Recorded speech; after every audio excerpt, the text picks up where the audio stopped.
Gracias por acompañarnos en esta mañana. ¿Verdad? Los hemos convocado para este panel que lleva por título Aportaciones afrodescendientes en la sociedad puertorriqueña del siglo XIX. Mi nombre es Mariel Quiñones Vélez, soy la curadora del Museo de Arte Dr. Pío López Martínez, aquí en el recinto de Calley de la UPR. Y en el museo estamos presentando desde septiembre del año pasado una exposición en la sala del cartel puertorriqueño que se titula Cultura, Saberes y Realidades, Afropuertorriqueñidad en el cartel de Puerto Rico. Les exhorto a los que no hayan podido pasar por el museo que puedan darse la vuelta para ver esta exposición. Es una exposición dedicada a resaltar, ¿verdad?, las aportaciones de las personas negras y afrodescendientes a la sociedad puertorriqueña. Es una muestra compuesta por 95 carteles procedentes de diferentes colecciones. La principal colección es la del Museo de la Universidad de Puerto Rico en Río Piedras. Igual el Instituto de Cultura Puertorriqueña y la Fundación de las Humanidades también son prestatarios de estos carteles. Como parte de esta exposición, ¿verdad? Y como curadora del proyecto, he coordinado un programa público y este programa público se ha enfocado en presentar un ciclo de conferencias que amplían los temas, ¿verdad?, que se discuten y se presentan dentro de la exposición. Este ciclo es auspiciado por Humanidades Puerto Rico y también cuenta con la colaboración del Instituto de Investigaciones Interdisciplinarias de nuestro recinto. Así que hoy comenzamos, ¿verdad? Comenzamos el 29 de enero con la primera conferencia de este semestre. Esta constituye la segunda conferencia que la hemos organizado en forma de panel. Y nos acompañan hoy 3 profesores universitarios, historiadores, ¿verdad?, estudiosos de historia de Puerto Rico. Ellos son la doctora Lourdes Cáez Rodríguez, el doctor Gildo Jesús Peña García y el doctor Gerardo Alberto Hernández Aponte, a quien les doy la bienvenida y les agradezco que hayan aceptado esta invitación. Antes de comenzar, ¿verdad?, a que ellos hagan sus presentaciones, cada uno de ellos pues tiene un periodo de 20 minutos para presentar sus temas. Los temas que van a estar presentando, la doctora Lourdes Cáez nos va a hablar de la mujer parda en el San Juan del siglo XIX. El doctor Gerardo Alberto Hernández nos va a hablar de enseñar al que no sabe, una obra de misericordia practicada por negros libres y manumisos en Puerto Rico durante los siglos XVIII y XIX. Y el doctor Gildo Jesús Peña García va a presentar Los hermanos Rafael y Celestina Cordero, apuntes para una reflexión sobre afrodescendencia en Puerto Rico. Estamos tocando, ¿verdad?, estos periodos del siglo XVIII, siglo XIX. El semestre pasado tuvimos aquí una conferencia sobre el ataque inglés de 1797. O sea que está disponible en el canal de YouTube del Instituto de Investigaciones Interdisciplinarias, al igual que todas las demás conferencias del semestre pasado, incluyendo esta que también se está grabando. Les voy a presentar unos perfiles biográficos de cada uno de ellos para entonces pasarle la palabra. La doctora Lourdes Cáez posee un bachillerato y una maestría en artes con concentración en historia de la Universidad de Puerto Rico en el recinto de Río Piedras. Se le concedió la beca presidencial para realizar su doctorado en la Universidad de Barcelona, en España. Ha realizado diversos trabajos de rescate y organización de archivos eclesiásticos y es miembro activo de Archirred. Ha realizado investigaciones y ha publicado sobre la Iglesia Católica en Puerto Rico. Uno de sus trabajos más importantes fue la organización y digitalización del archivo de documentos y fotografías del beato Carlos Manuel Rodríguez. Ha participado en los seminarios y conferencias de la Universidad Católica del Ávila. Además, ha publicado La resistencia catalana bajo el franquismo a través de la prensa, 1960-1965, archivos diocesanos y parroquiales de la diócesis de Caguas y la contribución socioeconómica de los pardos en San Juan, 1800-1850, por el que obtuvo mención de honor del PEN de Puerto Rico y el Premio Nacional del Instituto de Literatura Puertorriqueña en la categoría de investigación y crítica.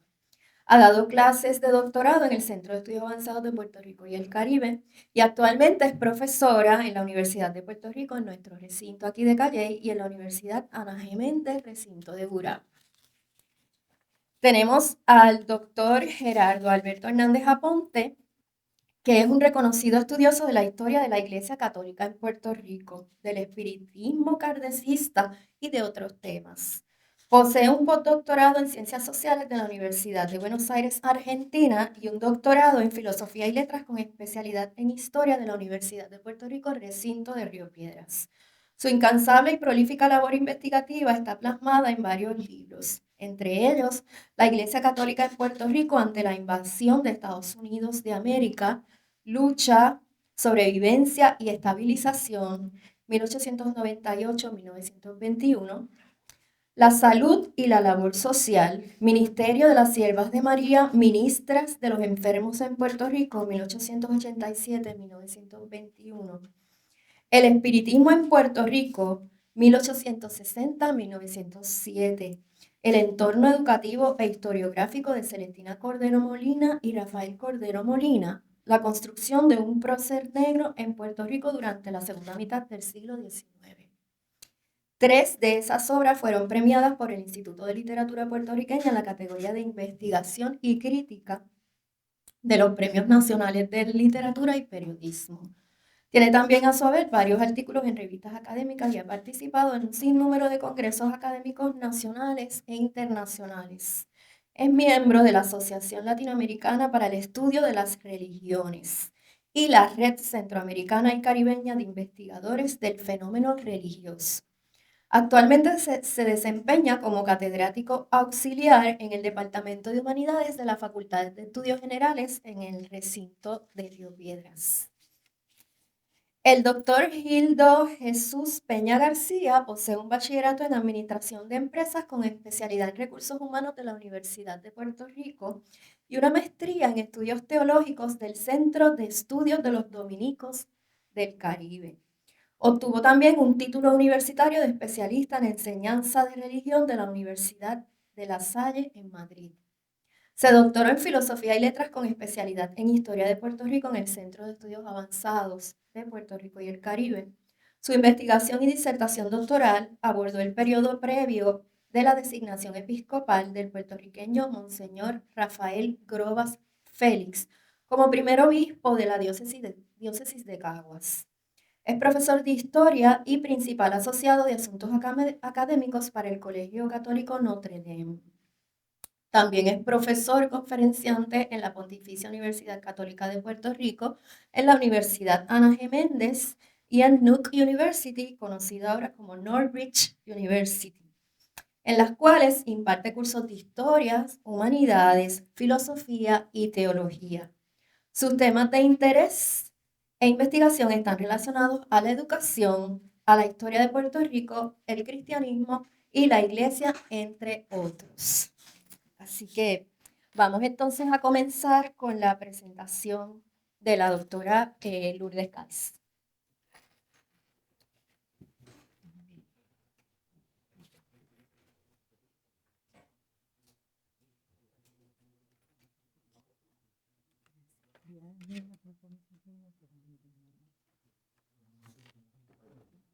Buenos días a todos, bienvenidos a este panel de historia de la afrodescendencia en Puerto Rico.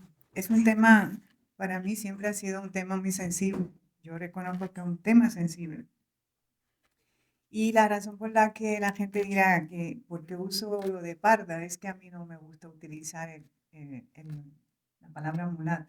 Que cuando yo hice la investigación, inicialmente me parecía que era un concepto bastante despectivo, los mismos documentos lo decían. y entonces eso como que no me agradaba mucho. Bien, la mezcla de razas que se produjo en las colonias españolas de América y Puerto Rico trajo como consecuencia el establecimiento de un sistema político, religioso, antirracial que protegía el orden social.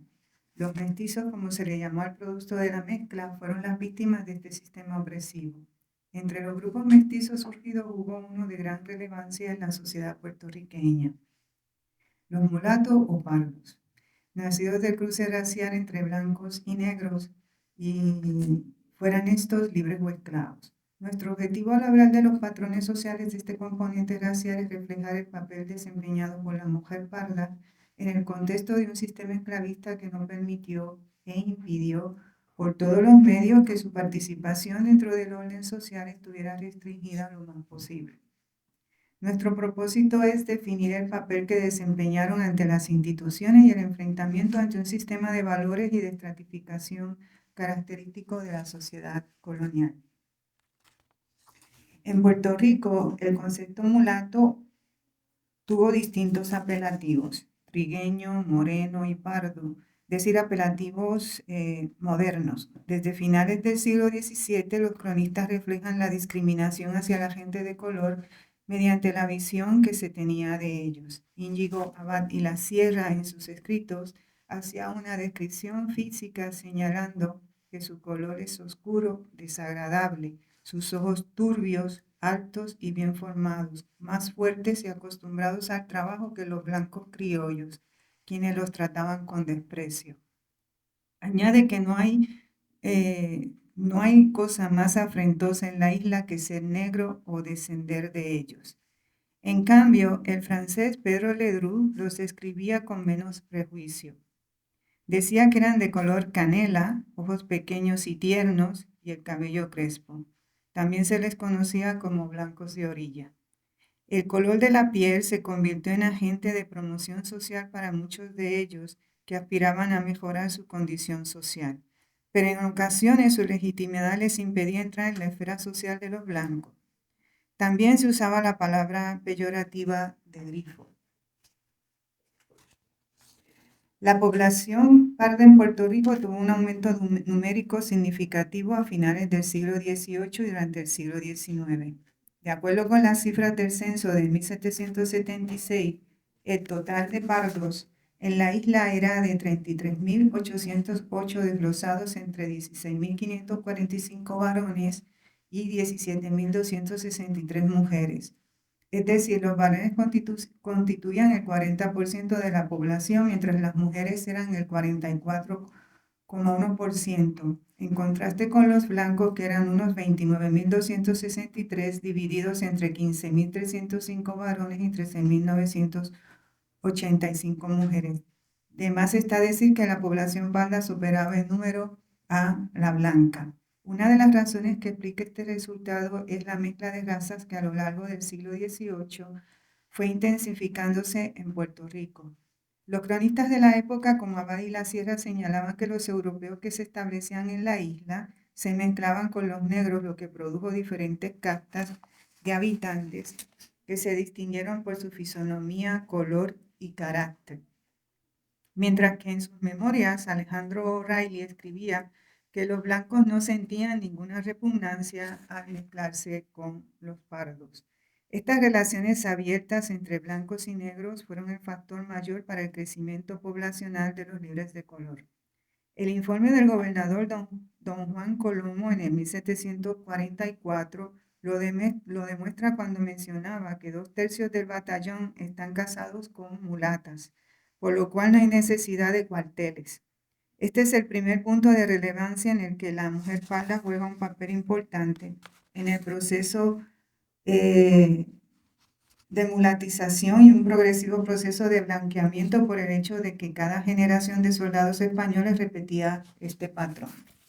Este comportamiento llevó a medir a los individuos de la sociedad en términos de los grados de mezcla que poseían. Las relaciones que tenían los blancos con las mujeres negras a veces no pasaban del establecimiento de un simple nexo carnal. En otras ocasiones se tornaban mucho más comprometedoras al convertirlas en concubinas permanentes. Igualmente, los blancos se unían a las mujeres mulatas o los mulatos con mujeres blancas. Las pardas, por su condición libre, se convirtieron en las amantes por excelencia de los hombres blancos, ya que socialmente estaban por encima de las mujeres negras libres o esclavas. También se les consideraba las iniciadoras sexuales de los jóvenes blancos solteros. Esta visión hacia la mujer de color era el resultado del racismo y el prejuicio que distinguió a las sociedades esclavistas, donde la élite blanca dictaba la conducta social a seguir hacia la gente de color. Por lo tanto, era de esperarse que las uniones sexuales con negras y mulatas casi nunca culminaran en matrimonio. Los obstáculos residían principalmente en su posición social y su estatus legal. Ambos tenían su origen en la esclavitud. Por otro lado, las relaciones entre el amo blanco y su esclava negra generaron una población de manumitados pardos producto del abuso de poder que ejercía el hombre blanco sobre la mujer esclava, la cual consideraba de su propiedad y podía hacer uso de ella como cualquier objeto más. El cronista George Flinter en sus memorias mencionaba que en ninguna parte del mundo donde existe la esclavitud la manutención de esclavos es tan frecuente como en los dominios españoles. La prueba de esta aserción es que hay más pardos libres solo en Puerto Rico que en todas las islas inglesas y francesas juntas. Soy Padillo en su libro Puerto Rico Negro afirmaba que los pardos y las pardas esclavas a finales del siglo XVIII en el conjunto de la población isleña constituían el grupo menos numeroso con tan solo el 5,6%. Esto obviamente se debía a lo que acabamos de señalar, la manutención del niño pardo al nacer. El otro elemento que hay que indicar para que la población parda fuera numerosa se debía a los patrones de matrimonio de la mujer parda. En sus relaciones afectivas, esta evitaba el hombre negro fuera libre o esclavo y se relacionaba más con los pardos de su misma condición. Su patrón de selección de compañero la llevó más hacia el hombre blanco que al negro. Había ante todo una necesidad de mejorar su estatus social y económico. Además, los prejuicios existentes en torno a la población negra, principalmente los estigmas de la esclavitud, obligaron a muchas de ellas a ser reacias en buscar establecer relaciones con hombres de la raza negra.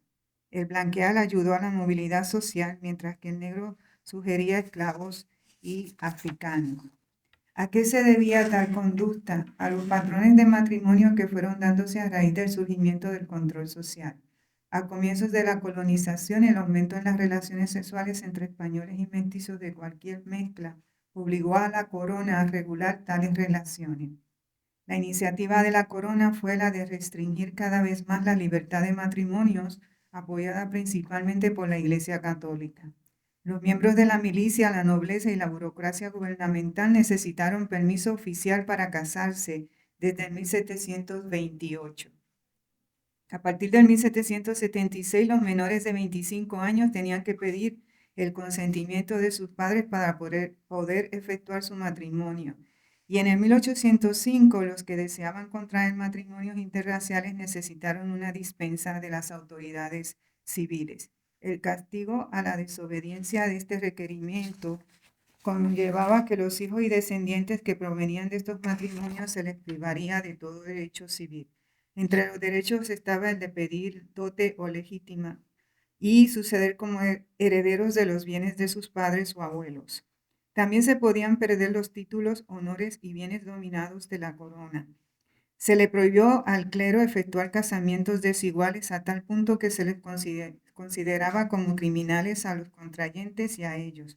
Los sacerdotes podían ser expulsados o expatriados. La célula de 1805 sobre los matrimonios interraciales sobre las personas de conocida nobleza que pretendían contraer matrimonio con la casta de negros y mulatos apuntaba que estos enlaces deslucían las familias. Estas leyes civiles con consentimiento de la Iglesia respondían a concepciones tradicionales producto de una sociedad estamental que les daba valor a los matrimonios contraídos en un mismo plano social. La aspiración a la que intentaban llegar era que los contrayentes pertenecieran a un mismo estamento social y no lo contrario, que venía a ser causa de discordia entre familias. Por lo tanto, el matrimonio dentro de la concesión española se usó como medio para sostener el sistema jerárquico de clases en el que se basaba la sociedad colonial. Según la política indiana de Solorzano, los hijos de negra y español tenían que ser la mezcla más fea y extraordinaria y dan a entender con el nombre que la comparaba a la naturaleza del mundo. La mujer parda o mulata era considerada de inferior calidad, aunque tuviera un ascendente blanco. Pero esto no hacía efecto en su actitud ante las acusaciones de las que muchas de ellas fueron víctimas, ya que preferían ser amantes de un hombre blanco que esposas legítimas de un hombre negro. En los escritos de la época se les visualiza como descaradas, sin ningún tipo de vergüenza, hechiceras, desgarbadas, que vestían enseñando sus intimidades y sin el más mínimo pudor. Desde luego que esto no era apreciación simplista de los cronistas, sino dejar establecido una identidad racial que justificara la represión y la degradación de la mujer de color. El antropólogo Freire, en su libro Casa Grande y Senzala, un estudio etnográfico de la sociedad brasileña, comentaba las representaciones de la población africana como lujuriosa y degradada sexualmente. A la mujer negra se le mostraba como símbolo del erotismo. Sus contornos físicos y la energía que dilataba la convertían dentro de esta perspectiva en íconos voluptuosos y sensuales. En Puerto Rico, la visión de la mujer parda no era diferente. Era mirada con recelo por parte de la mujer blanca, que tenía que aceptar las infidelidades constantes de su marido, inclinado a buscar en la mujer de color saciar sus arrebatos sexuales. Por lo tanto, la construcción de la personalidad de la mujer parda estaba sujeta a distintas situaciones relacionadas principalmente por su posición social inferior, en la cual su honor no importaba tanto como el de la blanca, ya que por ser descendiente de negros no contaba con como persona respetable o de buen linaje. Su libertad de movilidad era más aceptada y entendida como parte intrínseca de su personalidad, permisible solo por su condición étnica. Los patrones demográficos. San Juan era el centro urbano más importante de Puerto Rico en el siglo XIX. Es precisamente en los centros urbanos donde la mayor parte de pardos libres se ubicaban. Esto podía deberse a que trataban de alejarse de las zonas donde el trabajo esclavo era más abundante, como las plantaciones. En cierto modo, sus oficios como artesanos se realizaban mucho más en las ciudades. No es solo un fenómeno para Puerto Rico, sino que fue un patrón común para toda la América hispana y el Caribe. San Juan tenía los barrios de San Francisco, Santo Domingo, Santa Bárbara, San Juan, que eran catalogados como barrios intramuros, mientras que Puerta de Tierra y La Puntilla eran extramuros. Luego se añadieron San Sebastián, Vallaja y La Marina. En una planilla poblacional de 1848 había un total de 11.280 habitantes, sin contar los barrios extramuros. De estos, solo 2.723 eran pardos libres. Es curioso que dependiendo el barrio había mayor concentración de pardos libres o menos. En el barrio de Santa Bárbara fueron descendiendo poco a poco la población de pardos libres a lo largo de la primera mitad del siglo XIX. En este mismo periodo tenemos a las pardas superando en mayoría a las blancas hasta el 1840, que se da un descenso abrumador. Cuando miramos los patrones de matrimonio, encontramos que mientras más uno se adentra en los años de estudio, menos casamientos están ocurriendo. Puede haber una razón para esto, un aumento en las relaciones consensuales por la dificultad de contraer matrimonio. En resumen, dentro del espacio de San Juan encontramos que en los 4 barrios estudiados, el de Santa Bárbara se distinguió más por la alta concentración de gente de color y baja población esclava. En Puerta de Tierra dominaron los negros libres, escaseando la gente de color. Después de 1840, en los barrios de Santo Domingo y La Marina dominaba la población blanca. De hecho, a partir de este año, los censos reflejaron en todos los barrios un descenso de gente de color en San Juan. Los patrones de matrimonio entre el 1800 y 1850, después de un análisis exhaustivo de los libros parroquiales de San Juan, encontramos que se efectuaron 131 matrimonios entre blancos y pardos libres, de los cuales 81 de las parejas eran hijos legítimos, 3 eran hijos ilegítimos y 47 se dividían entre legítimos e ilegítimos. Los pardos casados con gente negra eran muy pocos, solo 36 enlaces. Entre otros patrones encontramos también que los hombres blancos se casan más con las pardas que las mujeres blancas con los pardos. aunque al final el análisis nos dimos cuenta que la mayoría de los matrimonios de la gente de color eran dentro del mismo grupo étnico. En la relación con el concubinato existe un patrón común para el Caribe con relación a las mujeres de raza negra y las pardas. La mujer parda o mulata era la concubina de hombres con posiciones económicas acomodadas y la mujer negra era para los blancos menos privilegiados. Los hijos de las relaciones interraciales fueron en su mayoría reconocidos por sus padres blancos. También había algo que se conocía como blanqueo. Y era, por ejemplo, si querías casarte con una persona blanca, movían la ficha de nacimiento a los libros de blancos y la ficha del libro de pardo al libro de blanco. Y se hacía un señalamiento diciendo que la ficha había sido movida de los libros de pardo a los libros de blanco. Eso se conocía como blanqueo. La mujer de color en la estructura económica de San Juan. Como grupo se dedicaban mayormente a las artes y los oficios. La mano de obra era calificada, tenía una demanda significativa en las colonias españolas. No tenían acceso a la educación, no tenían acceso a los cargos públicos y para colmo, si un blanco estaba casado con una mujer parda, era sacado de su puesto. Los artesanos blancos les ponían trabas a los pardos para que no pudieran ejercer. Entre las profesiones mayormente eran plateros, carpinteros, sastres, zapateros, herreros y las mujeres eran cocineras, dulceras, lavanderas y planchadoras. También estaban los famosos músicos de la familia Tissot. Incluso se ha sugerido que durante el siglo XVIII existía una pequeña élite mulata o parda. Las pardas como esclavistas. En los censos estudiados entre 1800 y 1850 encontramos en San Juan pardas y negras como propietarias de esclavos. Entre ellas podemos citar a Juana Mónica, con 4 esclavos en el barrio Santo Domingo. Juana de Jesús, mulata soltera, que tenía 3 esclavos. Y María Ramos, 4 esclavos, y Carmen Viera, 6 esclavos, ambas solteras. En el barrio Santa Bárbara estaba María Francisca del Rosario, que tenía 2 esclavos. María Roseli, que tenía 5 esclavos, y María Aguayo, negra libre, que tenía 4 esclavos. Había una famosa mondonguera en San Juan que llegó a tener hasta 9 esclavos. En el censo de 1823 del barrio Santa Bárbara encontramos 6 pardos que tenían un esclavo. Pudimos fichar una parda maestra que tenía un esclavo.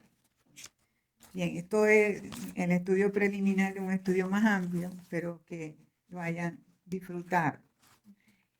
¿Tengo todavía tiempo? Bueno, no. Tengo un minuto. Bien, pero en un minuto yo puedo... Hay una historia, no sé si alguien se acuerda de la famosa novela La esclava Isaura. Isaura era blanca.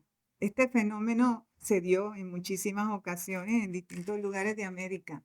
De hecho, en el Fondo de Gobernadores españoles hay un expediente de un chico blanco que está solicitando permiso para casarse con una parda y él alega en el documento que no hay razón para que se lo nieguen, puesto que ella es blanca, que es de ascendencia negra y mulata, pero que ella es blanca, que tiene los rasgos de una mujer blanca. Entonces, no hay impedimento para él casarse con ella. Y aquí esta novela causó mucho furor en Puerto Rico y en todos los sitios donde se presentó, porque realmente ella es esclava, pero es blanca y la criaron, los dueños de la hacienda, es brasileña la novela, pues la criaron como si fuera una más de la familia, pero luego cuando mueren los padres, el hijo mayor la hereda y no la quiere liberar. Entonces toda la novela es todo un romance y una cosa, pero captó la atención porque cuando uno habla de esclavos o utiliza el término esclavo, solo piensa en gente de color. Y esta situación de las esclavas blancas también se dio en la América hispana y en la América hispana, en el Caribe inglés, el Caribe, en todo, en Brasil y en todo donde había poblaciones esclavistas. Luego hay una cosa que se conoció como las pinturas de casta, que se utilizaba el problema racial para hacer este tipo de pintura y los pintores de la época nos dejaron por lo menos estas, que son las que estamos analizando ahora. Yo estoy en la ayuda de Mariel, que estábamos comentando, por ejemplo, que Campeche es mulato, es pardo. Y Campeche solamente tiene una pintura, que creo que es la de la Virgen de las Mercedes, donde aparecen los esclavos con las cadenas. Sin embargo, no pinta a su clase. Uno dice estas cosas y como es Campeche, le pueden caer a palos a uno, pero es que es la verdad, ¿no? Entonces,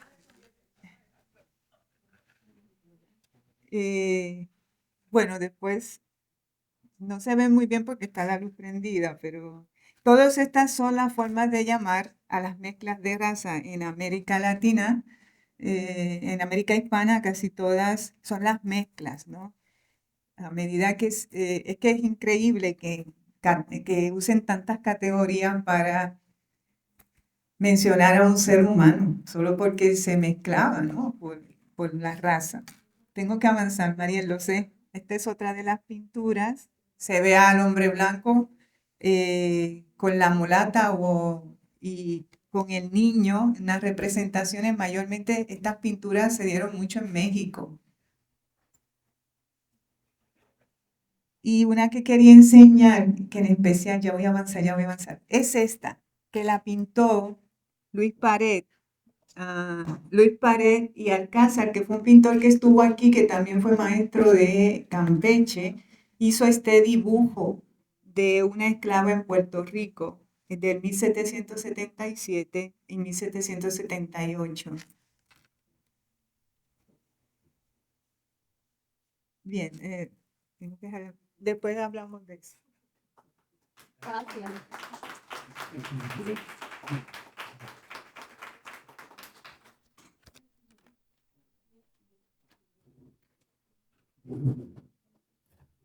Por aquí el profesor Gerardo Alberto Hernández, déjeme ponerle la...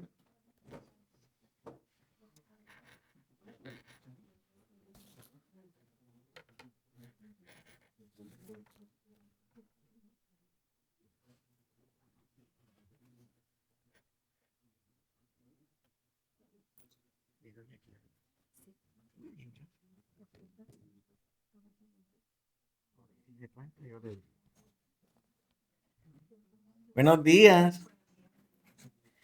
En 1993, el historiador Arturo Dávila indicó en uno de los catálogos de la exposición del quinto centenario de la evangelización de Puerto Rico, y cito: estas escuelas, que según testimonios contemporáneos eran cosa común en todo el país, merecen un estudio detenido que deparará seguramente más de una sorpresa.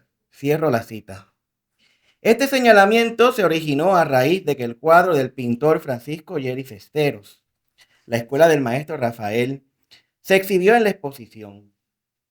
En otras publicaciones, Dávila sostuvo que fue un patrón cultural entre los negros libertos y los pardos libres, que existió probablemente desde el siglo XVII y que desapareció en el último tercio del siglo XIX debido a los cambios sociales, entre los que se encuentra el proceso de secularización de la isla. Dávila se refería a los maestros que ejercían la enseñanza de catecismo y de primeras letras como obra de misericordia. Las obras de misericordia son 14, 7 corporales y 7 espirituales. Las corporales son visitar a los enfermos, dar de comer al hambriento, dar de beber al sediento, vestir al desnudo, dar posada al peregrino, visitar a los presos y enterrar al muerto. Las espirituales son enseñar al que no sabe, dar buen consejo al que lo necesite, corregir al que se equivoca, perdonar las injurias, consolar al triste, sufrir con paciencia los defectos del prójimo y rogar a Dios por vivos y muertos. Las primeras 6 obras de misericordia corporales están tomadas del Evangelio de San Mateo y la última del libro de Tobías. Fue en la Edad Media cuando se sistematizó la doctrina sobre ellas. En cambio, las obras de misericordia espirituales aparecieron en el siglo XIII. Su origen parece ser una explicación alegórica que algunos autores hicieron de las obras corporales. En este asunto, Santo Tomás de Aquino desempeñó un papel fundamental. En plena Edad Media, la práctica de las obras de misericordia se institucionalizó alrededor de las villas, los monasterios y las cofradías. Su praxis adquirió importancia entre los laicos en la Alta Edad Media. Esto sucedió por motivo de las reformas que el Cuarto Concilio de Letrán introdujo, las cuales requirieron que los párrocos mejoraran su conocimiento sobre diversos temas, entre ellos las obras de misericordia. Su objetivo era que pudieran enseñar a los fieles cómo examinar su conciencia para el sacramento de la confesión. Otra causa que propició la propagación de las obras de misericordia fue la prédica llevada a cabo por los frailes franciscanos y dominicos. La práctica de las obras de misericordia tiene como fin construir una sociedad más justa al practicar la caridad con todo aquel que lo necesita y ganar el reino de los cielos, es decir, la salvación del alma de quien la practica. Por otro lado, el ejercicio de dichas obras es una manera de purificar los pecados y obtener un aumento de la gracia santificante. La llamada Reforma Protestante provocó grandes discusiones acerca del tema de la salvación. Los protestantes argumentaban que ésta se conseguía por la fe, mientras el catolicismo mediante el ejercicio de obras. Dicho de otro modo, que para el catolicismo la salvación eterna se logra, además del cumplimiento de los mandamientos, por el ejercicio de obras buenas. Para que la práctica de las obras de misericordia tenga mérito, para ganar el reino de los cielos, debe hacerse sin interés monetario u obligación alguna. Por lo tanto, no vale hacerlo con un hijo, progenitor o conocido. Con la Contrarreforma, la Iglesia defendió aquellos aspectos doctrinales que los protestantes negaron o atacaron, entre ellos las obras de misericordia. El historiador Bartolomé Benázar señala que los españoles mostraban mucho celo por su fe católica, porque al haber convivido tanto tiempo con judíos y musulmanes, sabían que sus dogmas y prácticas eran distintas. Esta experiencia era diferente a otras regiones de Europa, donde los católicos, previos a la Reforma, habían vivido en un ambiente religioso homogéneo. A raíz de la Contrarreforma, el catolicismo español afirmó y defendió los dogmas, las creencias y las prácticas que lo diferenciaban. Tras el Concilio de Trento, las obras de misericordia pasaron a formar parte de la enseñanza moral contenida en los catecismos. Por lo tanto, su catálogo lo sabía de memoria todo aquel que aprendía el catecismo. Para el magisterio eclesial, las obras de misericordia espirituales tienen más mérito que las corporales. La obra de enseñar al que no sabe consiste principalmente en impartir la doctrina cristiana. No obstante, no se circunscribe a eso. Incluye también cualquier ciencia o arte indispensable para la vida humana, como por ejemplo escribir, leer, labrar, edificar o cualquier otro oficio. En España, un libro de lectura para inculcar valores morales a niños y niñas de finales del siglo XIX relata que un maestro en Pontevedra, Galicia, llamado Ramiro, ejercía como maestro, sin haber devengado nunca un salario. No solo enseñaba a los niños, sino a todo adulto que necesitaba saber algo y le preguntaba, ¿de qué vivía? Los aldeanos, en agradecimiento, le proporcionaban el alimento necesario para subsistir. Este mismo proceder se dio incluso en otros países. En 1793, el fraile franciscano Félix González hizo un censo de las escuelas de educación primaria que había en La Habana, Cuba. Como resultado de esa investigación encontró a 3 varones que enseñaban a algunos pobres de forma gratuita, 6 mujeres que lo hacían totalmente gratis, 13 que la impartían sin cobrar a algunos alumnos y una que no tenía estipendio señalado, pero los sábados solía recibir alguna cosa. El fraile consignó que la enseñanza de dos de los maestros y de 2 de las maestras era gratuita, como un acto de caridad, es decir, para cumplir con la obra de misericordia. Respecto a los demás que lo hacían gratis, no especifica el motivo, pero es muy probable que lo realizara también por la misma razón. Algunas de esas 19 mujeres eran morenas o pardas.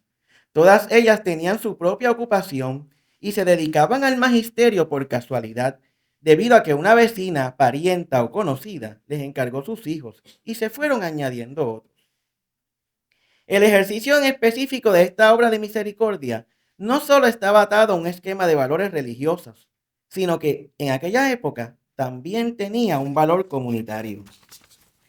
En el caso insular, y estoy hablando ahora de Puerto Rico, la pastoral de los obispos en el siglo XVII estuvo dirigida a las obras de misericordia. Fue en 1645 cuando se celebró un sínodo diocesano que implementó las directrices del Concilio de Trento en Puerto Rico.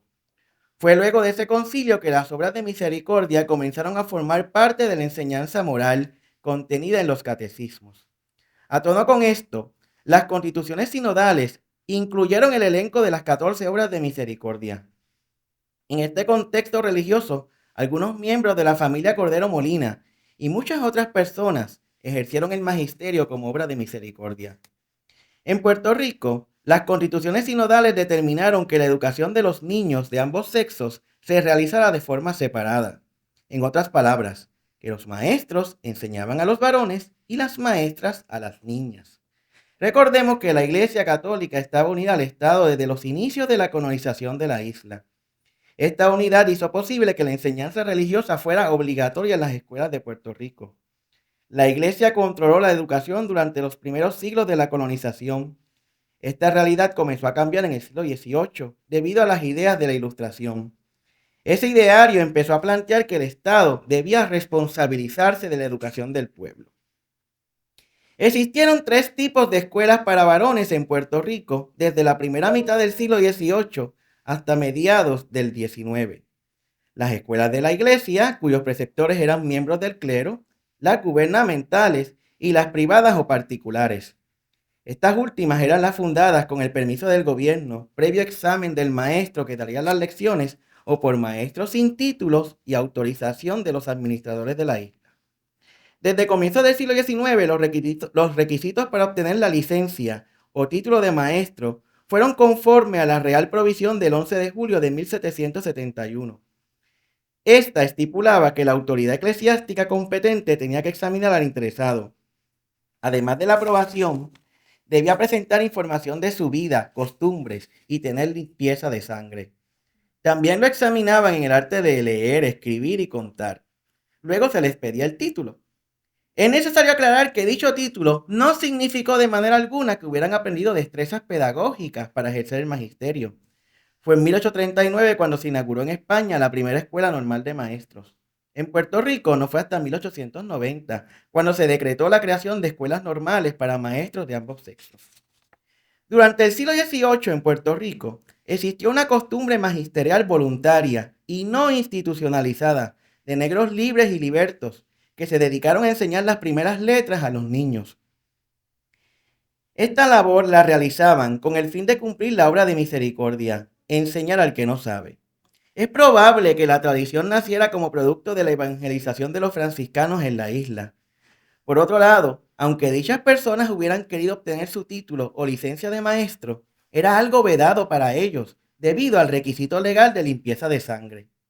Uno de los primeros descendientes de africanos y natural de Puerto Rico que se dedicó a este ministerio y del cual conocemos su nombre, fue el donado dominico Fray Joseph de Santa Rosa, quien enseñó las primeras letras a los niños desde la portería del convento de Santo Domingo a principios del siglo XVIII. A finales del siglo XVIII, el moreno libre y artesano Lucas Andino enseñaba gratuitamente en San Juan para cumplir con las obras de misericordia. Asimismo, comenzó a realizarlo a partir de 1826 su hijo Rafael Cordero Molina, en su casa de la calle Luna de la capital.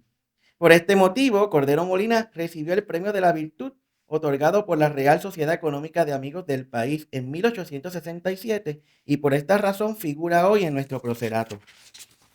A finales de 1821 llegó a Ponce una familia de pardos natural de Cumaná, actual Venezuela, compuesta por el capitán León José Gómez, junto con su segunda esposa y varios hijos, entre ellos el capitán Francisco de Borja y María Josefa. Su llegada fue como consecuencia de la guerra de independencia en Hispanoamérica. En la ciudad sureña, León José Gómez se percató de que muchos padres no tenían quien les enseñara la doctrina cristiana y las primeras letras a sus hijos. Por este motivo, él y su hijo comenzaron a educar gratuitamente a los niños del vecindario. La gesta de ambos fue seguida por su esposa e hija. La familia se negaba a recibir estipendio alguno para ejercer el magisterio y amenazaba con dejar de hacerlo si alguien intentaba remunerarlos. El comerciante Domingo La Guardia le cedió de forma gratuita a una residencia ubicada en la calle Atocha, donde ofrecía las lecciones. 4 de los hijos de La Guardia, 2 varones y 2 niñas, asistían a ese establecimiento, por lo cual no le cobraba el alquiler. La familia venezolana se sostenía con el salario asignado a ambos militares. Es muy probable que dicha enseñanza gratuita se ejerciera en aras de cumplir la obra de misericordia. No obstante, en abril de 1823 dejaron de recibir su sueldo, con lo cual quedaron en absoluta miseria. Ante la penosa situación, varios vecinos que tenían sus hijos en la escuela optaron por imponerse una cuota mensual por cada uno de ellos. De esta forma, la escuela dejó de ser gratuita. En Puerto Rico, la práctica de enseñar al que no sabe con obra de misericordia no fue exclusiva de la instrucción primaria. Por ejemplo, el pintor José Campeche Jordán empleó en ocasiones su tiempo libre en enseñar a algunos jóvenes a pintar, a fin de cumplir con dicha obra de misericordia. En la época de estudio existieron 4 clases de escuelas para niñas en Puerto Rico: las escuelas de amigas, las dirigidas por religiosas, las gubernamentales y las particulares. Las escuelas de amigas existían en España desde por lo menos el siglo XVI. Las personas que enseñaban en esas escuelas eran generalmente mujeres viudas o solteras de poca escolaridad, que se dedicaban a cuidar niños y a educar niñas. Las escuelas de amigas tuvieron 2 modalidades: las que solo impartían instrucción a las niñas y las que lo hicieron a ambos sexos. Estos establecimientos espontáneos e informales colaboraron con las madres trabajadoras, atendiendo a sus hijos e impartiendo alguna instrucción. Además, ayudaron a los niños a familiarizarse con el ambiente escolar, de forma que fungieron como intermediarias educativas entre el hogar y la escuela. En algunos casos, su función fue similar a lo que hoy llamamos kindergarten. Las escuelas de amigas se implantaron en diversos lugares de Hispanoamérica, como México, Perú, Cuba, Venezuela y Puerto Rico. En algunos países tuvieron una modalidad adicional en la cual las maestras solo atendían grupos de varones. Sabemos de la existencia de las escuelas de amigas en suelo boricua desde el siglo XVIII. Algunas de esas maestras migas, como les llaman, ejercieron su labor de forma gratuita en aras de cumplir con la obra de misericordia o como una colaboración de solidaridad con una vecina o por ambos motivos. Las escuelas de amigas en Puerto Rico tuvieron 3 variantes: las mixtas, las de niñas y las de varones. En estas escuelas estudiaron próceres como Salvador Brau, Alejandro Tapia Rivera y la poeta arecibeña Fidela Mateu y Adrián. Esta labor comunitaria y voluntaria desempeñó un papel trascendental en la educación y el cuidado de niños de ambos sexos en una época cuando el Estado se veía imposibilitado por diversas razones de establecer escuelas o porque previa a la Ilustración la instrucción no se concebía como una responsabilidad estatal. Entre las maestras negras que ejercieron su ministerio como obra de misericordia está Rita Molina, la progenitora de Celestina Cordero Molina. Es muy probable que su hija fuera otra de esas personas. Celestina en 1802, a sus 15 años, empezó a educar a niñas de forma gratuita en su propia escuela de amigas. En 1817 tenía alquilada una casa donde impartía sus clases. Se sostenía con el producto de las labores de aguja que realizaban sus alumnas más adelantadas. José Antonio Daubón, un escritor costumbrista de San Juan que retrató la vida cotidiana de la capital durante el siglo XIX, aseguró, y cito: "Es particular y hermoso este hecho que es innegable. Aquí en Puerto Rico, desde tiempo inmemorial, han sido casi siempre los negros los encargados de desasnar a los blancos. Si fuera a citar los nombres de las maestras y maestros de la raza de color que han ejercido esta misión santa de caridad en nuestra tierra, no sería bastante la cuartilla donde voy trazando estas líneas. No fue solo el maestro Rafael el virtuoso, otros muchos ejercieron también el mismo apostolado". Cierro la cita. No hay duda de que se refiere a los maestros negros sin título y preparación que enseñaban las primeras letras y el catecismo a los varones como obra de misericordia, y a las maestras negras de las escuelas de amigas que ejercían lo propio con las niñas. A pesar de que Arturo Dávila hace más de 30 años había señalado la existencia de esta faceta educativa en Puerto Rico, nadie había dedicado tiempo y constancia a estudiar dichas escuelas. La mayoría de los historiadores que abordaron la educación en Puerto Rico de finales del siglo XVIII y durante el siglo XIX centraron su atención en las gestiones gubernamentales recogidas en circulares, decretos, etc. La historiografía sobre la educación en Puerto Rico llevaba más de 9 décadas oscilando entre dos paradigmas. Uno, que persiste en los avances de la instrucción en la época española y ve lo ocurrido durante el dominio estadounidense como un retroceso, y el otro que responsabiliza al régimen español de la poca escolarización del país y percibe que el nuevo orden colonial estadounidense trajo avances significativos en materia educativa. De esta forma, diversos estudiosos de la educación soslayaron las iniciativas populares, salvo la del maestro Rafael, quien figura usualmente como una anécdota o un hito en los libros de historia. ¿Cómo demostrar la existencia de negros libertos y pardos libres dedicados a la educación como obra de misericordia si casi no suelen aparecer en la documentación oficial? Se trata de una rigurosa labor de investigación arqueológica, pues la teología evangélica indica que uno no debe divulgar las buenas obras que realiza, porque pierden mérito ante Dios. Las fuentes principales son los testimonios dejados por los exalumnos o amigos y los textos realizados por autores costumbristas o viajeros. Si bien es cierto que muchos de estos maestros eran de tez negra, también los hubo blancos. De la misma forma, la mayoría fueron mujeres, porque en una sociedad patriarcal el hombre era quien sostenía el hogar. La gente blanca adinerada podía ganar el reino de los cielos con limosnas. Los pobres, en cambio, como no poseían recursos, daban lo único que tenían, su corazón, es decir, a sí mismos. Es imperativo seguir esta metodología de investigación en Cuba, Venezuela y otros países para continuar encontrando evidencia de esta práctica y hacer estudios comparativos. Muchas gracias.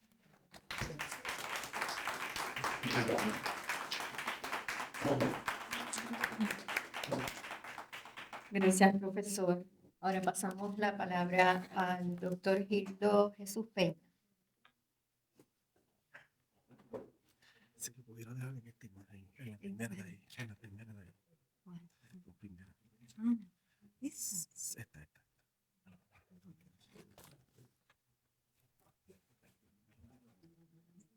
Bien, buenos días a todos. Agradezco la invitación que han hecho los organizadores de esta mesa y agradezco la oportunidad también de compartir con la doctora Lourdes Cáez, que es mi mentora en estas cosas, y el colega Gerardo, que hace más de 10 años estamos también caminando en estos procesos. Vamos ahora a reflexionar un poco sobre lo que hemos escuchado. Las sociedades son dinámicas porque están constituidas por personas que en su crecimiento y desarrollo propio de las actividades humanas producen constantes transformaciones en los pueblos. Ramón Lucas, en su trabajo de antropología filosófica, establece que la vida humana es un movimiento inmanente y autoperfeccionante. Esto significa que los seres humanos, además de las funciones biológicas y del movimiento local, llevamos nuestras potencialidades al acto durante el transcurso de la vida. Así lo definió Aristóteles en su filosofía antigua. Es esto que las personas al moverse no tan solo satisfacen necesidades vitales, sino que alcanzan perfecciones que enriquecen al sujeto, es decir, se enriquecen a sí mismos y a la sociedad. Las sociedades coloniales en Puerto Rico, en el Caribe y en todo el continente americano fueron muy dinámicas. Transitaron por constantes cambios provocados por la diversidad de estrategias para la conquista y la colonización por parte de las autoridades monárquicas y eclesiásticas. La resistencia pacífica o armada de los pueblos originarios de la trata de esclavizados desarrolló una tensa relación entre los diversos sectores sociales, políticos, económicos, religiosos y étnicos. El periodo de experimentación y las fundaciones definitivas en tierras americanas de las nuevas villas y ciudades a la manera peninsular obligó la eventual criollización de los actuales pueblos de los que hoy somos muchas veces herederos inconformes. El crisol de las sociedades y las culturas originarias la diversidad geográfica, los esclavizados, el variado clima, fundió sociedades que todavía se mueven en esa dirección, en esa acción inmanente y autoperfeccionante. Hoy podemos acercarnos al pasado dinámico, móvil y cambiante de las sociedades a través del vehículo que nos provee la historia. Lucien Lefebvre, historiador francés de principios del siglo XX y fundador de la Escuela de los Anales, opinaba que la historia es, cito, un estudio científicamente elaborado de las diversas actividades y de las diversas creaciones de los hombres de otros tiempos, captadas en su fecha en el marco de sociedades extremadamente variadas y sin embargo comparables unas de otras. Lefebvre, en su definición de historia, nos alienta al momento de abordar el vehículo que nos lleva a esclarecer el pasado colonial en Puerto Rico y su impacto en la vida cultural y en la sociedad de todo nuestro pueblo.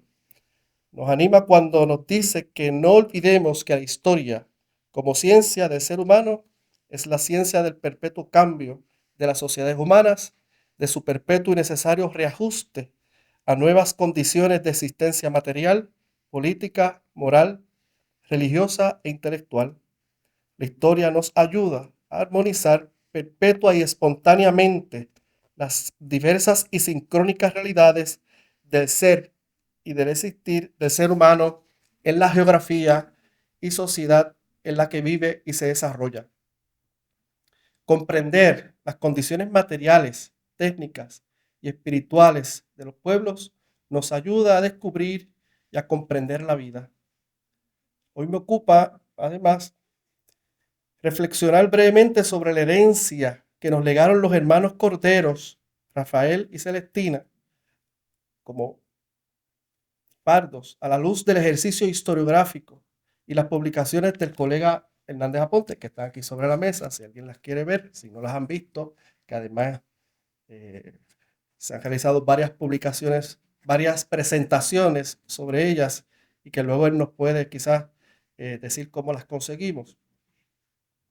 A la luz del ejercicio historiográfico y las publicaciones del colega Hernández Aponte, y además como profesor, maestro, administrador de instituciones educativas, inmerso en el mundo académico, escolar, también en el ámbito universitario, secular y religioso, acercarnos a estas figuras desde la perspectiva y el enfoque de Gerardo es muy significativo, porque los que nos desempeñamos como maestros, los que hemos sido maestros y somos profesores, comprendemos los grandes retos y desafíos que conlleva que una persona en constante proceso de crecimiento, de desarrollo, de cambios, adquiera, asimile y aprenda la información o el conocimiento que compartimos. La investigación sobre párvulos, sobre educación en general, no ha sido un ámbito muy investigado, estudiado e historiado en comparación con otros temas económicos, políticos y militares de este periodo. El vacío historiográfico no se debe necesariamente a la falta de interés sobre estos temas, sino a la falta, en muchas ocasiones, accesibilidad a las fuentes documentales para la construcción de un proyecto historiográfico como esto. Y Geraldo sabe, más de una década de investigación en muchos espacios y el proceso de ir hilvanando cada uno de los hallazgos. Porque la historia no es narrar cronológicamente una serie de eventos del pasado. Tampoco es contar lo que pasó, ni testimoniar lo acaecido, ni narrar lo que se presenció en aquella esquina. Es una ciencia social que estudia con método propio el pasado de la humanidad. Es una mirada microscópica de lo sucedido con la que se intenta conocer el pasado de un modo aproximado, lo menos subjetivo posible. Es aproximado porque nunca puede conocerse la totalidad absoluta de los eventos, ni la totalidad del ser, ni la totalidad del existir de las personas en el espacio y en el tiempo pasado. ¿Qué hacemos para lograrlo? Buscar en los objetos y en los documentos del pasado para conocer los acontecimientos, reconstruirlos aproximadamente. Algunos dicen que rebuscamos en las fuentes documentales para solucionar problemas del presente. En el caso de que no se tratase de un problema del presente, al menos responder una pregunta, varias preguntas y para despejar dudas. Pero no podemos decirlo todo. Por su amplitud y complejidad siempre queda la puerta abierta a una infinidad de posibilidades. La historiografía en Puerto Rico sobre esclavizados y afrodescendencia es muy amplia. Podemos destacar la figura de Arturo Alfonso Schomburg, que es pionero en documentar la diáspora africana, obras importantes, aquí mencionaron algunas, como Puerto Rico Negro, de Jalil Suez Vadillo y de Ángel López Cantos, y la historia de la esclavitud negra en Puerto Rico, de Luis Díaz Soler, dos clásicos, entre muchas otras, que a pesar de su gran relevancia y aportación a la historiografía puertorriqueña sobre el tema señalado, no recogen otras realidades cotidianas y sensibles que las publicaciones de Geraldo y de Lourdes nos pueden presentar.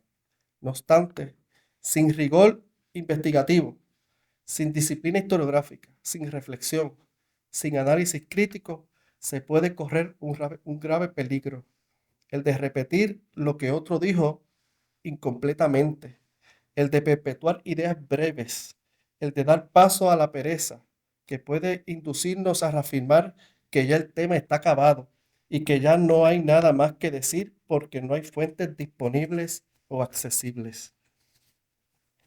Muchas gracias. Buen día.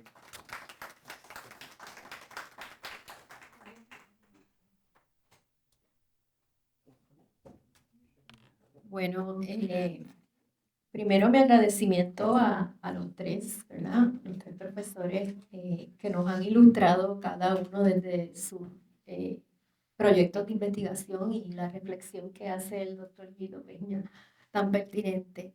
En este periodo, pues quiero abrir a comentarios, si Lourdes quiere ampliar algo de lo que quizás por el tiempo no dijiste, aquí está bienvenida. Quiero hacer una pregunta.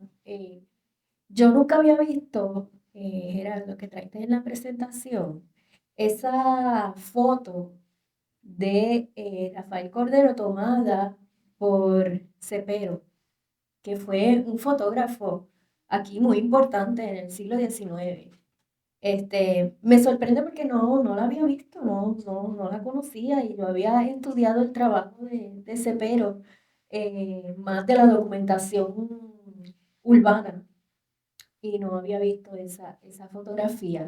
Y eso me trae a pensar si existen fotos, hay una foto de Rafael Cordero, ¿por qué no hemos encontrado fotos de otras personas como él? No sé si has tenido algún encuentro o has hecho investigación fotográfica.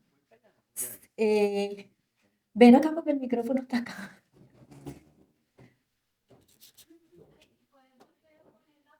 Sí.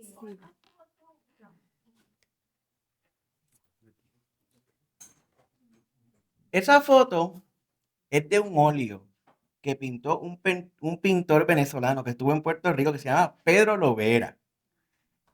Bien. Maestro Rafael Cordero no quería dejarse pintar. Y lo hizo con una sola condición, que su óleo estuviera escondido en su alcoba hasta que él muriera. Como él nunca tuvo hijos, ni sus hermanas tuvieron hijos, él tenía un hermano que nadie menciona, de parte de padre, y que sí tuvo descendencia. Pero los albaceas que él nombra en su testamento, que era un sacerdote y el hermano del sacerdote, se quedan con el cuadro.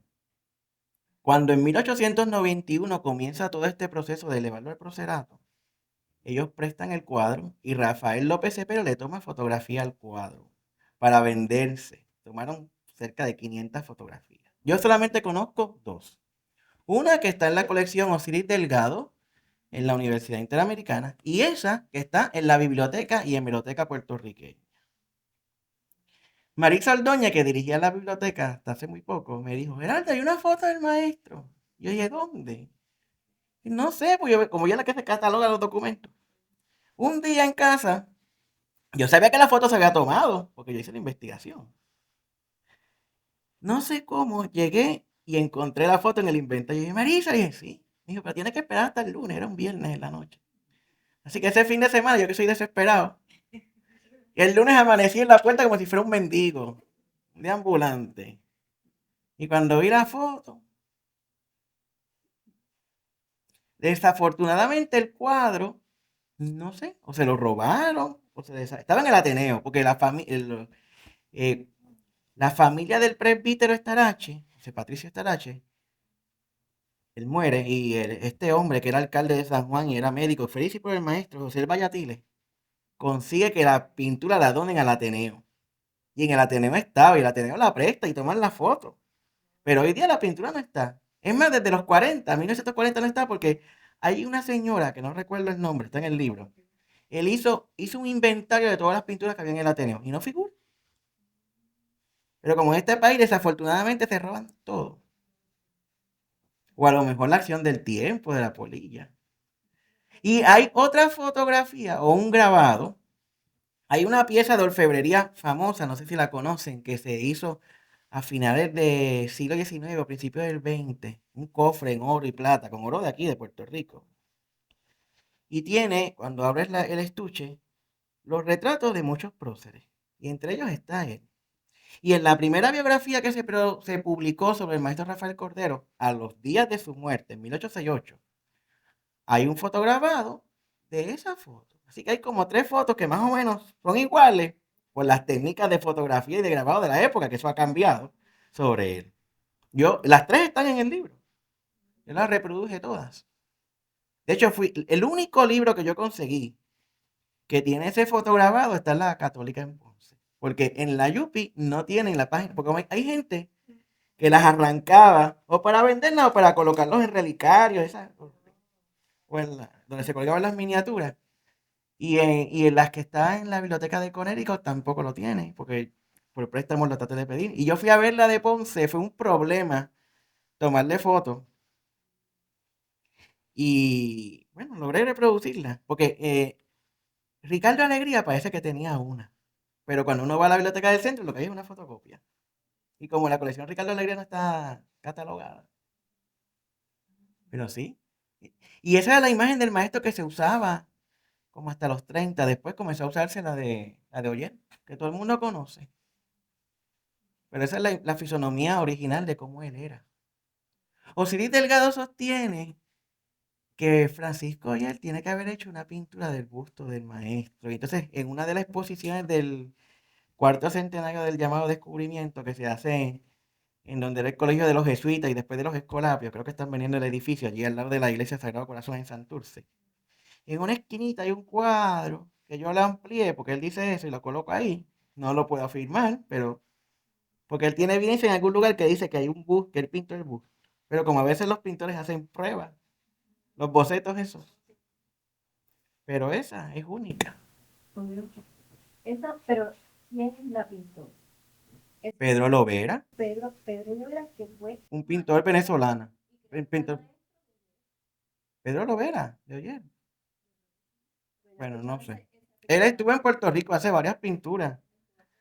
Yo pedí, cuando estaba haciendo la investigación del maestro, 2 libros de Pedro Lovera y están las pinturas de Puerto Rico, esta no está. Y está el autorretrato que él hace, que se conserva en una biblioteca o museo en Venezuela. Y los mandé digitalizar. Pero él estuvo aquí en Puerto Rico, hizo muchas. Sí, tenía una pregunta sobre la referencia que dio de la biblioteca de la Católica de Ponce, que era un libro o un grabado. La primera biografía del maestro Cordero se publica a días, la publicó Lorenzo Puente Acosta. Y tiene, cuando usted lo abre, el grabado de él. ¿Me presta? Aquí.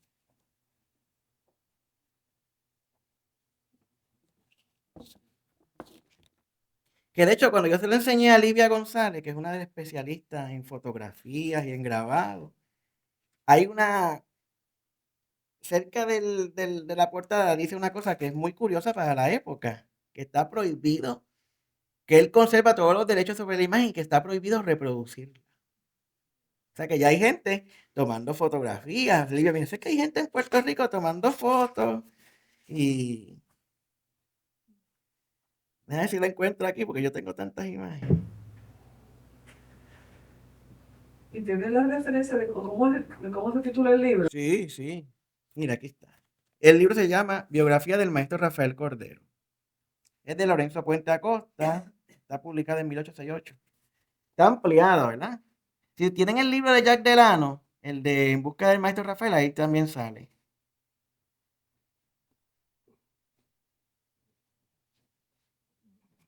Y de hecho, en la portada sale Crío, la musa de la historia, porque la biografía en aquella época se considera, digo, hoy día es una ciencia auxiliar o es parte, es un género, depende de cómo lo veas, porque la historia ha evolucionado, pero hace alusión. Y de hecho, el ejemplar que se conserva en la biografía, el maestro Cordero muere el 5 de julio. Y el texto que está allí está autografiado o dedicado, o sea, 15 de julio. O sea, no habían pasado ni un mes y ya la habían impreso. O sea, fue algo sorprendente. 68. Yo me acuerdo cuando yo fui a ver el libro. Y se lo dije al que era presidente de la Católica. Y dije, el único ejemplar que yo conozco está aquí. Y este es el cofre. Ah, Sandoña no lo tenía, Maritza. tiene, pero no tiene, la página se la han quitado.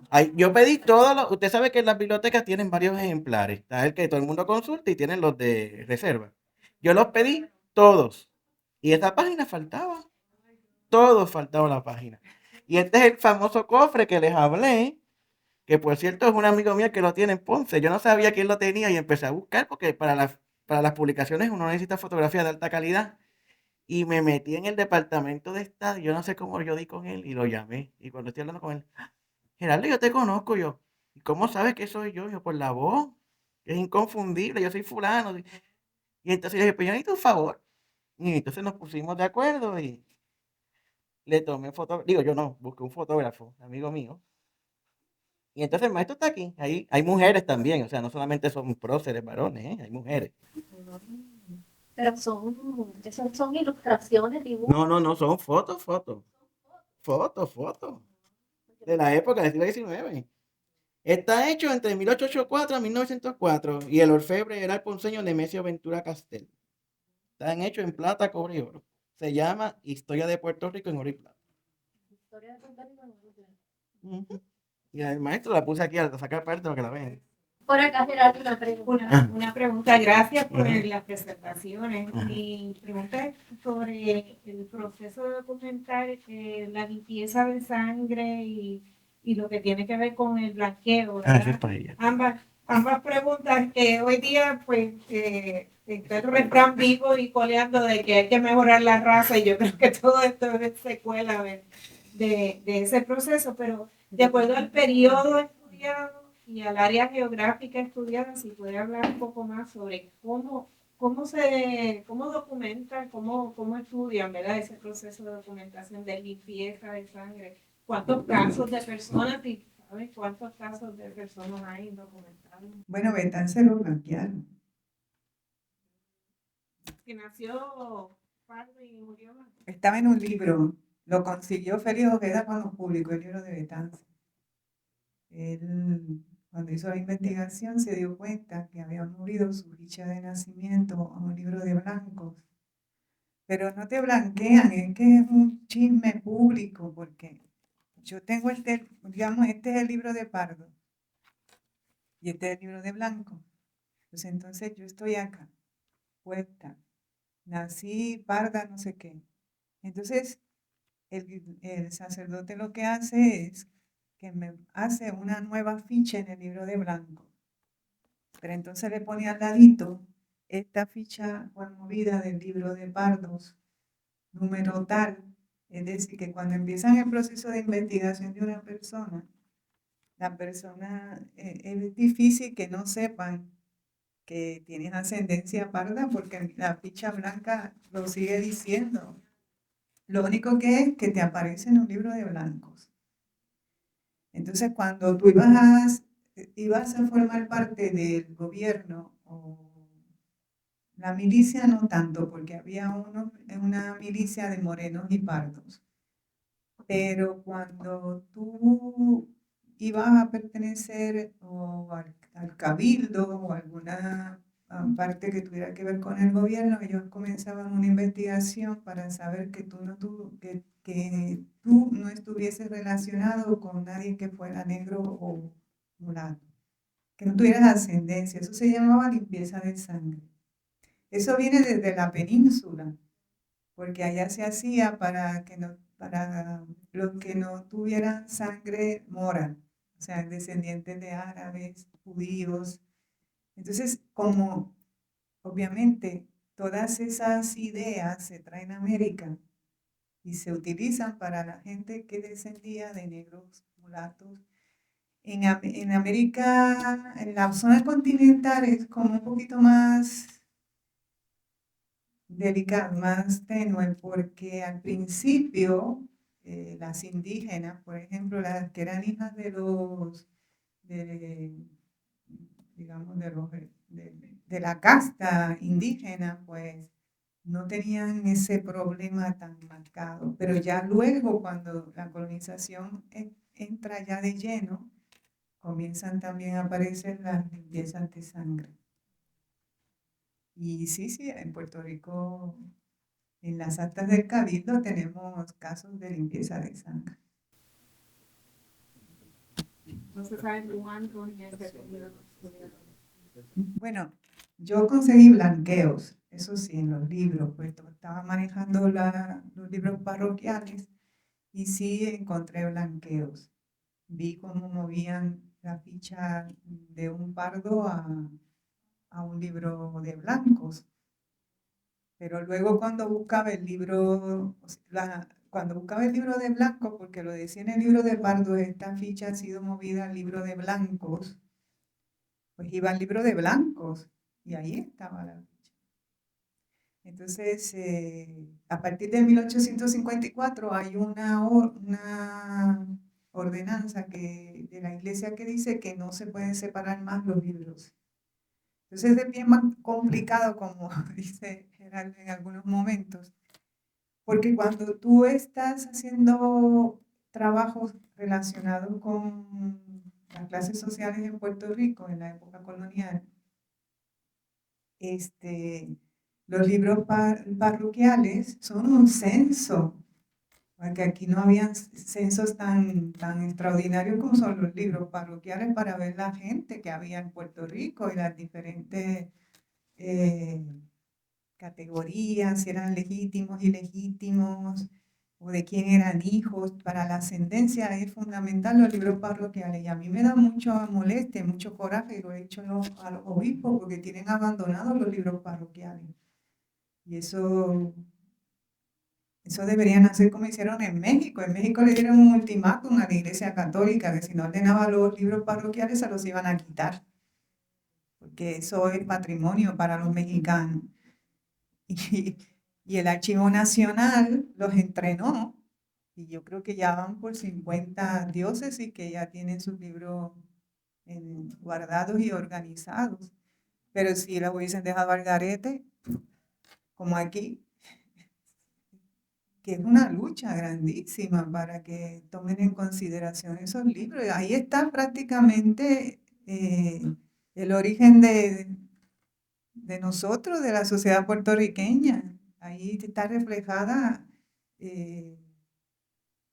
nuestra ascendencia y sin embargo es una pelea que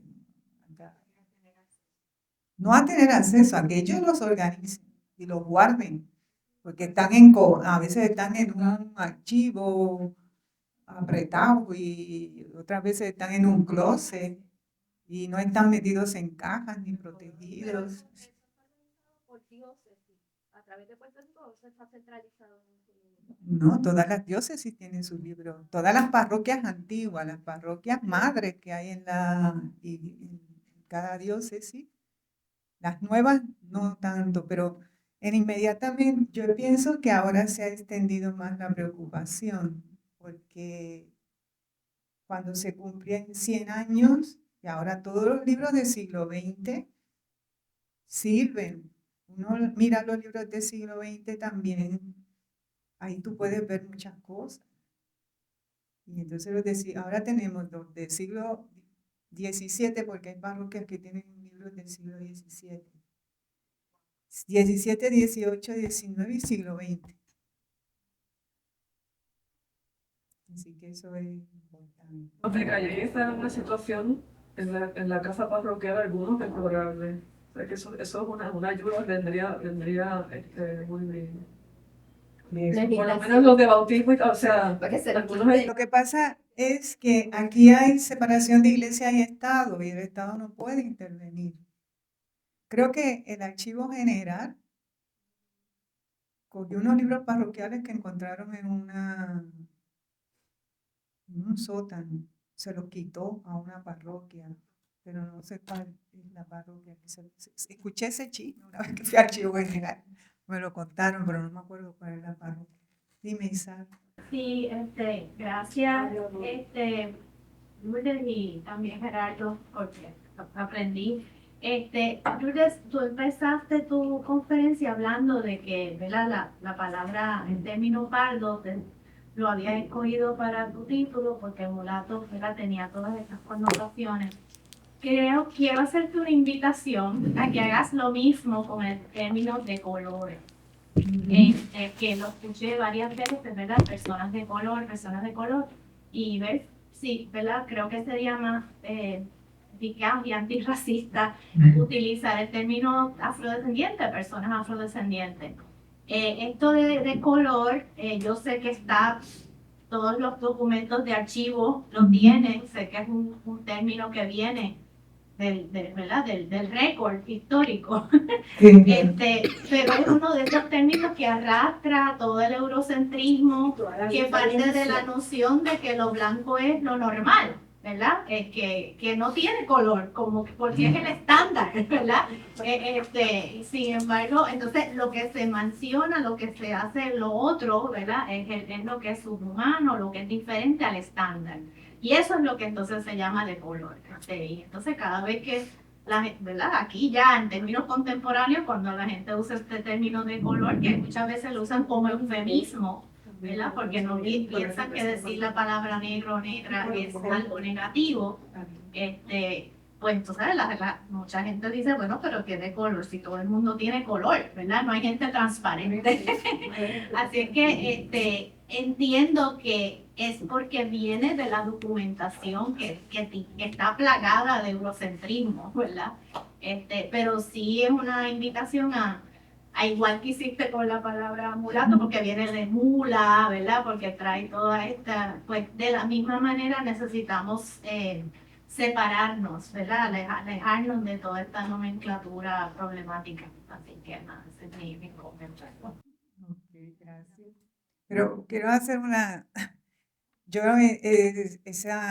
estoy de acuerdo contigo 100%, pero los historiadores, cuando nosotros escribimos o hacemos investigaciones, en muchas ocasiones puede ser que no puedan entender que nosotros no podemos violentar los documentos, porque eso nos quita credibilidad en términos de la redacción de lo que estamos contando de los documentos. Yo recuerdo que Almudena Grande, cuando estuvo aquí en Puerto Rico, yo fui a verla y ella es historiadora. Entonces, cuando tú lees los historias, sobre todo los 6 volúmenes que hizo, como si fueran los episodios nacionales de Galdós, ella decía que entre el escritor, el que hace novela histórica como hace ella, que lo que hace es escribir sobre la guerra civil, ella tiene licencia como escritora, como literaria. Pero si ella fuera a escribir como historiadora, es finita, tiene un sitio hasta donde puede llegar. Porque en el momento que ya los documentos no le hablen, no le digan lo que quiere saber, no puede inventarse. Pero cuando es ella como escritora, sí. los historiadores tenemos ese problema nos desacredita cuando nosotros hablamos de un tema, tenemos que ser fieles al documento. No podemos traer el documento a la época moderna, tenemos que contar lo que está ocurriendo en la época que estamos diciendo. Sí, entiendo eso totalmente, pero entonces es lo que requiere es que señales que cuando se va a usar el término de la época, se señale cómo se decía en los documentos. ¿Verdad? O que desde el principio tú decías los documentos, a lo que los documentos llaman personas de color, en esta conferencia yo le voy a llamar afrodescendientes. O sea, hay que hacer, porque es que si no, y lo hemos visto mucho, por ejemplo, el uso de barcos negreros, ¿verdad? Ok, se utilizaba barcos negreros, pero eso no quiere decir que tú cuando das tu conferencia o escribes, decidas utilizar barcos esclavistas, ¿verdad? Porque, ¿por qué vamos a llamarle? El problema es la esclavitud, el problema no es la negritud de los cuerpos, ¿verdad? Le estamos pasando, y así con un montón de otras frases que vienen de un sistema colonial esclavista que es deshumanizado. Entonces, entiendo perfectamente lo de mantenerse cerca del documento, pero una cosa es el documento cuando uno lo está describiendo como documento y otra cosa es cuando uno está hablando del análisis, ¿verdad? Que uno hace en estos momentos, en esta época, y entonces la nomenclatura. Creo que hay que hacer como que marcar, ¿verdad? Porque es que si no, aquí hay estudiantes, ¿verdad? O sea, van a escuchar estas palabras, estas nociones, pero van a ir pensando que eso es académicamente correcto, ¿verdad? O sea, entonces ahí es donde hay que, como que empiezo que hay que ir al final. No creo que sea fácil, no estoy diciendo que sea fácil. Pero pues necesitamos esa Sí, Ahí está. bueno, yo quería darle las gracias, aprendí muchísimo. Tengo los libros. Te quería decir, Lourdes, que gracias por el ejemplo de la esclava Isaura, que es bien interesante porque es una mujer blanca. En Puerto Rico no era una persona literalmente esclavizada, pero el Tapia trae en la cuarterona, que decide publicar en Cuba para evitar que lo destierren. El caso de Julia, que finalmente me suicida, porque está enamorada y en esta casa ella es cuarterona porque, claro, en las mezclas de sangre ya probablemente su piel también es más clara, pero como pues la tratan muy bien en esa familia que la crían como una hija hasta que se enamora del hijo de la condesa y entonces no le permiten que se relacionen ni que se casen, etc. Que un ejemplo de nuestra literatura, a pesar de que Tapia lo estratégicamente hace el argumento, lo sitúa en Cuba, en realidad se está refiriendo, ¿verdad?, a la situación de las Antillas españolas, de la colonización española, y la situación es en realidad un canto antirracista esa obra. Igual que Cecilia De Valdés. Cecilia en Cuba. Bueno, damos por concluido ya este panel, ya son las 12 del mediodía, algunos tienen que salir a almorzar, pero un aplauso a nuestros 3 panelistas, un agradecimiento y gracias a ustedes por estar aquí.